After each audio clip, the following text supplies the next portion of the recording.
In Maple Heights, Ohio, as 1993 approached, Terry Lynn Smith was trying to cope with the difficult breakup of her marriage. But she had set aside the morning of December 5th, 1992, to watch her older daughter, 14-year-old Nikki, march in the local Winterfest parade. Nikki was my quiet child. She's always there for people, but she stayed to herself. She had asthma since she was 5, and when she's doing a lot of activities, it flares up.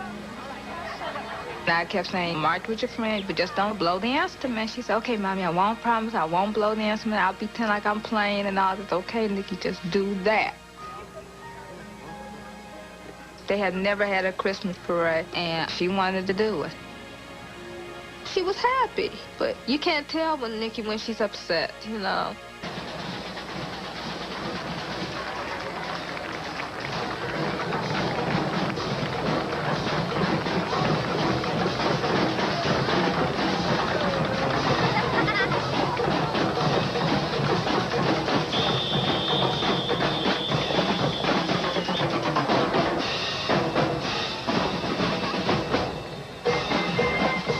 Nikki's friend, Sharice Ray, was also marching in the band. Everything seemed to be normal until we got to the middle of the parade.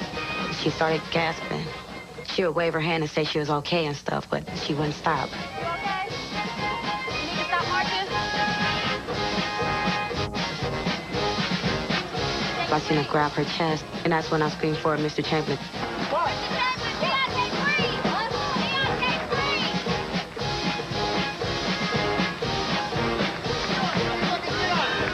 Assistant band director Nick Puen was a few rows behind Nikki. The band director yelled back to me that Nikki was having trouble breathing. And we knew that she wasn't an asthmatic, and I thought, she'll be okay. I've seen this happen before. I saw this truck nearby, and I thought maybe if we get her inside, it might be warm inside, and she can breathe better. Okay. That's when she collapsed. Oh, Mrs. Brickaway, help me.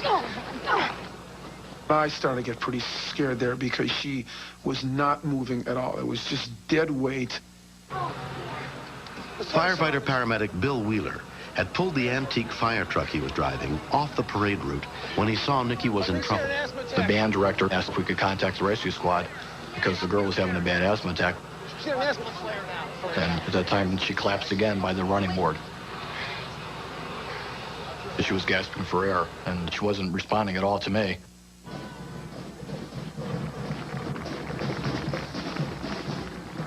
I saw the band, and then I kept, like, you know, you're looking for your daughter, and I kept like, where's Nikki? Where's Nikki?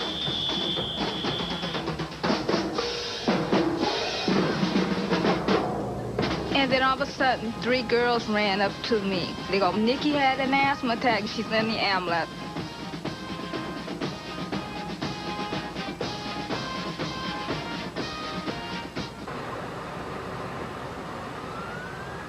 We immediately placed her on oxygen, and she started coming around, which we were glad to see that. She was kind of groggy a little bit, but I mean, she was responding to us and trying to talk to us. We knew then, well, at least the airway so far is intact, which is what we wanted. Here's your bloods. Good. When I got to the ambulance, she was just sitting there. And I talked to her. I said, Nikki, are you okay? And she just kept nodding her head. And then she made a comment talking about, tell Grandma I'm okay. And I said, okay. You know, that made me feel good. I said, okay, she's fine. She just needs to get to the hospital. They're going to do what they always do to her when she has her asthma attack. She was coming around, and things seemed to be going good. All right, get in. Thanks. I remember just finishing up packing up our stuff there and getting ready to leave. Marching band had, looks like maybe an asthma attack. Seems to be okay. We got everything done on her, so. I think we're going to need some more help. And then suddenly the squad doors opened, and Billy yelled for me to come back in. She's having a seizure. It lasted about a minute or so, but it was pretty rough. But at that point, I was thinking maybe the brain's depleted of oxygen. We had the heart monitor in place, and we observed what looked to be ventricular fibrillation. Leads are on. It's a lethal rhythm. Instead of the heart beating, all it's doing is actually quivering. I'm on lead 2. Having a 13 or 14-year-old child going into cardiac arrest, that's a whole different ballgame. That's something you don't expect. She was in critical condition. So as we pulled into the ER parking lot, we went ahead and shocked her right there. Okay, let's check her pulse. Any pulse? Nothing. Don't let me forget to get Mark something, okay? Hi, I'm Mrs. Smith. I'm here to see my daughter. All right, we got a weak pulse. Let's get her hooked up to the monitor. At Meridia Suburban Hospital, Dr. Arnold Feltoon was the EMS director. It's not very common for children to have primary heart problems. One of the things we would have to consider would be whether there was something more going on other than just a severe asthma attack. Okay. Is she breathing at all? We shouldn't be long. We shouldn't be too long at all. Yeah. We was just sitting back there, and, you know, we heard cold blue, and I said, God, we'd be here all day. I just felt it was somebody else, you know. I just knew it wasn't my daughter. She continued to experience arrhythmia. That's what required her to be electrically shocked to try to get the heart back to normal. Okay, check for pulse. Hi, everybody. I'm Dr. Feltoon. Are you Dion's mother? Yes. The doctor came in, and he said, your daughter just went into cardiac arrest. She had a heart attack? The first thing I told him, I said, no, you got the wrong person. She came in for asthma, you know, and he talked about, they in there trying to breathe her. Nikki's younger sister, Diane, asked to see her. The nurse took me by my hand, and she took me in there. And I looked at my sister, and she had tubes everywhere.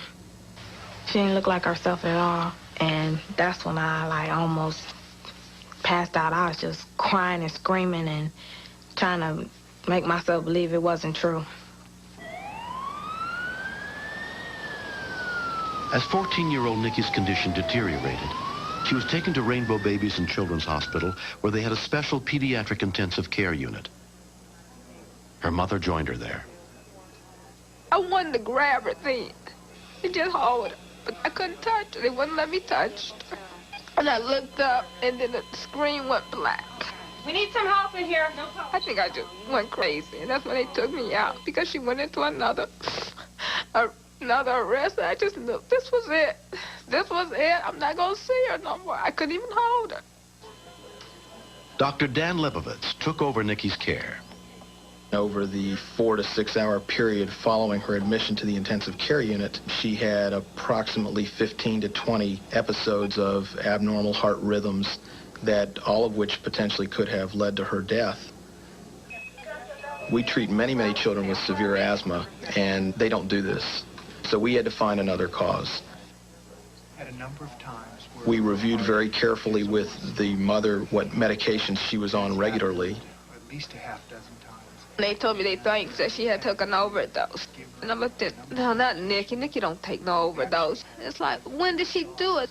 She didn't show no sign that she was going to do it.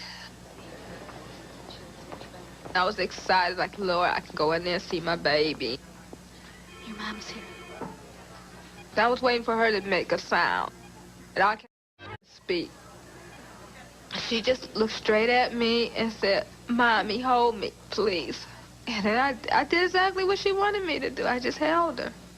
You know, and I held her, I squeezed her, and I'm shocked I didn't kill her then. I was holding her so tight.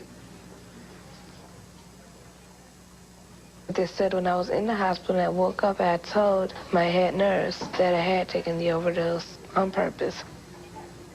It was a stupid thing that I did, but you learn from your mistakes. 14 months have passed since Nikki overdosed on her prescription medication. Both she and her mother, Terry Lynn, have gotten counseling. I was going through a rough divorce situation, and I was almost making Nikki the mom. I felt I was the only one at that time was able to take care of my mother and my sister, and I focused my attention on them and neglected to take care of myself. We both had to do a lot of growing up, and we did. Now it's like we are at the road we're supposed to be, mother-daughter road, and it's great. You know, we get along, we talk, we have fun, we fight. Since the incident, their counselor, Reverend Tanya Fields, has been very involved with the family. I believe that Nikki has learned that life is worth living, that there are people in the world who really care about her. She knows that she can pick up the phone and she can call someone and say, this is too heavy for me. I can't handle it. And it's okay.